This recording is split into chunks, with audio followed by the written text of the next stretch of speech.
স্বামী আর স্ত্রীর সম্পর্ক নষ্ট হয় মেয়েদের এই তিনটা ভুলের কারণে। দেখবেন অনেক সময় এই ছোট ছোট ভুলগুলো এত ব্যাপক আকার ধারণ করে, একটা সময় আসে যে ওই নারীর সাথে পুরুষ থাকতে চায় না, ওই পুরুষের সাথে ওই নারী থাকতে চায় না, তালাক হয়ে যায়, ডিভোর্স পর্যন্ত হয়ে যায়। এর প্রধানত কারণ হচ্ছে তিনটা। এক নম্বরে অতিরিক্ত জেদ। যেই নারীরা অতিরিক্ত জেদ তার স্বামীর সাথে দেখাতে যায়, দেখবেন ওই স্বামীর সাথে ওই মেয়ে তার শেষ জীবন পর্যন্ত সংসার করতে পারে না। দেখবেন 2-3টা বাচ্চার মা হয়েছে তো এরপরও ডিভোর্স হয়ে যায়। এটার কারণ ওই যে অতিরিক্ত জেদ। এই জেদ আপনি কখনো করতে যাবেন। যেই মেয়েরা অতিরিক্ত জেদ করবে তাদের সংসারে ডিভোর্স হবে, এতে কোনো ভুল নাই। এর জন্য এক নম্বরে আপনি যদি অতিরিক্ত জেদ পরিহার করতে পারেন, দেখবেন কোশ্চিনকালেও আপনার ফ্যামিলিতে ডিভোর্স হবে না, আপনার সংসার ভেঙে যাবে না। 2 নাম্বার, বেশি তর্ক করা। দেখবেন অনেক মেয়ে শুধু স্বামীর সাথে তর্ক করে, এইটা সেইটা, এই যে প্রত্যেকটা বিষয় তাকে ইন্টারফেয়ার করা, প্রত্যেকটা বিষয় পুরুষকে শাসন করা, প্রত্যেকটা বিষয় পুরুষকে অস্থির করে রাখা, এই যে প্রত্যেকটা কথায় যারা তর্ক করে, এদের স্বামীরাও কখনো এই স্ত্রীদের সাথে থাকতে চায় না।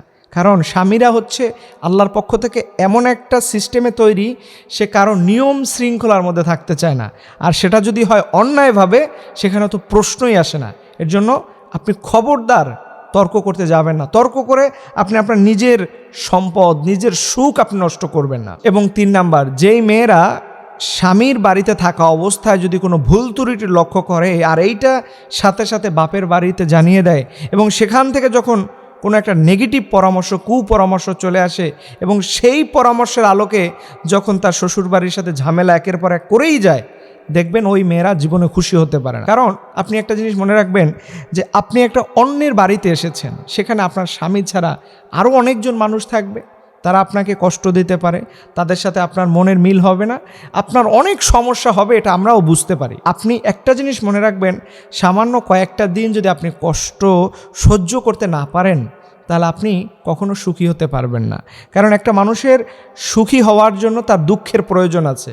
কারণ কোনো মানুষের যদি দুঃখই না থাকে, কষ্টই না থাকে, সে তো সুখের মিনিং খুঁজে পাবে না, সুখের আনন্দ সে ভাগ নিতে পারবে না। একটা মানুষের দুঃখ থাকলে পরেই যখন সুখ আসে, সে দেখবেন খুব আনন্দিত ফিল করে।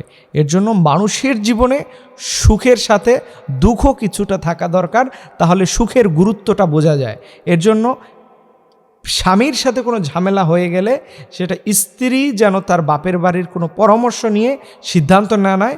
ওই মেয়ের বুদ্ধিমান কাজ হচ্ছে সে যেন ধৈর্য ধরে। আর একান্ত যদি অমানুষ হয়ে বসে, সেটা তো নিশ্চয়ই তার ফ্যামিলিকে জানাতে হবে। তবে ছোটোখাটো বিষয়গুলো, এগুলো নিয়ে বাড়াবাড়ি না করাই ভালো। এগুলো করলে পরেই ফ্যামিলির মধ্যে ঝামেলা অবশ্যই হবে। আল্লাহ রাব্বুল আলামিন আমাদের প্রত্যেকটা ফ্যামিলিকে আল্লাহ তাআলা কবুল করুক এবং সংসারকে আনন্দময়, কল্যাণময় ফ্যামিলি হিসাবে কবুল করুক। সবাই আমিন।